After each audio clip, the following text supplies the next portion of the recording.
صلی اللہ تعالیٰ علیہ وسلم۔ حضرت سیدنا سفیان ثوری اور سیدنا شیبان رائی دونوں حج کے لیے نکلے، ان کے سامنے ایک درندہ آ گیا۔ سیدنا سفیان ثوری نے سیدنا شیبان رائی سے فرمایا کیا آپ اس درندے کو نہیں دیکھ رہے؟ انہوں نے فرمایا ڈریے مت۔ سیدنا شیبان رائی نے اس کا کان پکڑ کر دبایا تو دم ہلانے لگا، آپ نے اس کی دم پکڑ لی۔ اس پر سیدنا سفیان ثوری نے فرمایا کیا یہ شہرت نہیں؟ انہوں نے جواب دیا اگر مجھے شہرت کا خوف نہ ہوتا تو میں اپنا زادرہ اس کی پیٹھ پر لاد کر مکے لے جاتا۔ شیر کا خطرہ کیا، شیر خود کانپ اٹھا سامنے جب نبی کا غلام آ گیا۔ اللہ والوں کے تحت یہ جنگلی درندے شیر یہ ان کے تابع ہو جاتے ہیں۔ درندے بھی اللہ والوں کے تابع ہو جاتے ہیں، یعنی کیا یہ شہرت نہیں، اس کی وضاحت اس حکایت میں مشہور تابعی بزرگ ہیں سفیان ثوری کا سوال کرنا لوگوں کو سیدنا شیبان رائی کے بارے میں حب جاہ کی تعلق سے بدگمانی سے بچانے کے لیے تھا، اور اس سوال کا جواب انہوں نے بھی کیا خوب دیا۔ بہرحال یہ بڑوں کی باتیں ہیں، یہ لوگ حضرت اخلاص کے پیکر ہوا کرتے تھے، ایک دوسرے کے باطنی اصلاح کا خیال رکھا کرتے تھے۔ سیدنا سفینہ رضی اللہ عنہ روم کی سرزمین میں جہاد کے دوران اسلامی لشکر سے بچھڑ گئے اور لشکر کی تلاش میں دوڑتے ہوئے چلے جا رہے تھے کہ اچانک جنگل سے ایک شیر نکل آیا۔ شیر ان کے سامنے آ گیا، آپ نے بلند آواز سے فرمایا یا ابا الحارث انا مولا رسول اللہ، اے ابو الحارث، یہ شیر کی کنیت ہے ابو الحارث، میں رسول اللہ کا غلام ہوں اور میرا معاملہ یہ ہے کہ میں لشکر اسلام سے الگ پڑ گیا ہوں اور لشکر کی تلاش میں ہوں۔ یہ سن کر شیر دم ہلاتا ہوا ان کے پہلو میں آ کر کھڑا ہو گیا اور برابر ان کو اپنے ساتھ میں لیے ہوئے چلتا رہا یہاں تک کہ یہ لشکر اسلام میں پہنچ گئے تو شیر ان کو چھوڑ کے واپس آ گیا۔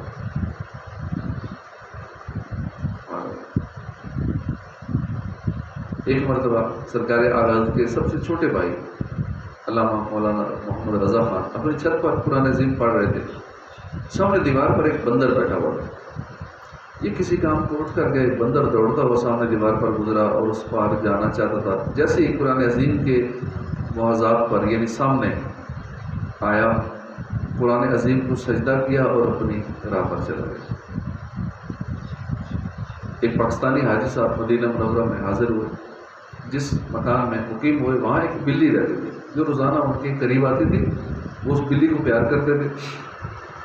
حاجی صاحب کے من میں آیا، مدینے کی بلی خوب من میں سما گئی، انہوں نے نیت کر لی کہ یہ بلی میں پاکستان لے کے جاؤں گا۔ بتمام حفاظت لے جانے کے لیے انہوں نے پنجرا بھی خرید لیا کہ اس میں بلی کو لے جاؤں گا۔ جب مدینے سے جدائی کی گھڑیاں آئیں اور مدینے کی آخری رات آئی، حاجی صاحب نے بارگاہ رسالت میں الوداعی سلام پیش کیا، گھر آئے، لیٹ گئے۔ خواب میں جناب رسالت مآب صلی اللہ علیہ وسلم نے کرم فرمایا، حضور کی زیارت ہوئی اور لمحہ مبارکہ کو جنبش ہوئی، رحمت کے پھول جھڑنے لگے، الفاظ کچھ یوں ترتیب پائے، آپ خیریت سے رخصت ہوں گے مگر بلی کو ساتھ نہیں لے جانا۔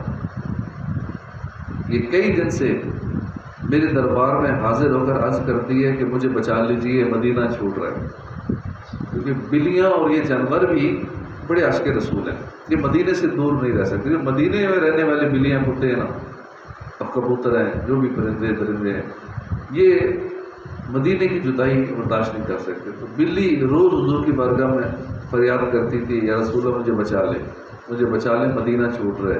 اس بندے نے نیت کر لی مجھے پاکستان لے جانے کی۔ سیدنا ام سلمہ سے روایت ہے، سرکار صلی اللہ علیہ وسلم صحرا میں تھے، اچانک کسی نے پکارا یا رسول اللہ، آپ نے متوجہ کر دیکھا کوئی نظر نہیں آیا، پھر دوسری طرف متوجہ کر دیکھا، بندی ہوئی ہرنی نظر آئی۔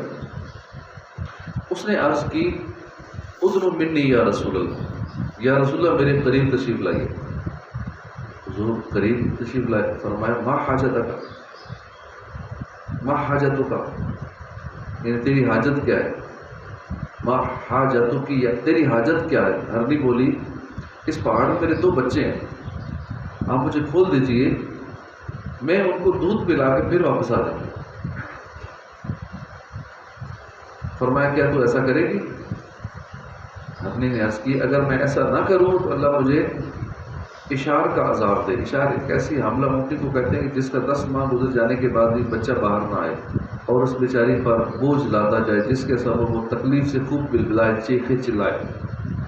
تو حضور نے اسے کھول دیا، اس نے جا کر اپنے بچوں کو دودھ پلایا، اس کے بعد وہ آ گئی، آپ نے اسے باندھ دیا۔ اتنے میں اعرابی بیدار ہو گیا، اس نے دیکھ کر عرض کیا یا رسول اللہ آپ کو کوئی کام ہے؟ فرمایا ہاں، اس ہرنی کو چھوڑ دے۔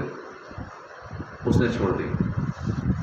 ہرنی خوشی سے چوکڑیاں بھرتی ہوئی، جمپ لگاتی ہوئی، اچھلتی ہوئی جا رہی تھی اور یہ کہہ رہی تھی اشہد ان لا الہ الا اللہ وانک رسول اللہ، میں گواہی دیتی ہوں کہ اللہ کے سوا کوئی معبود نہیں، بے شک آپ اللہ کے رسول ہیں۔ ہاں یہی کرتی ہیں چڑیاں فریاد، ہاں یہی چاہتی ہے ہرنی داد، اسی در پہ شتران ناشاد گلائے رنج و عنا کرتے ہیں۔ تو جانور بھی حضور کی بارگاہ میں اپنی فریادیں پیش کر دیتے ہیں۔ صلو علی الحبیب صلی اللہ تعالی علی محمد۔ اعوذ باللہ من الشیطان الرجیم، بسم اللہ الرحمن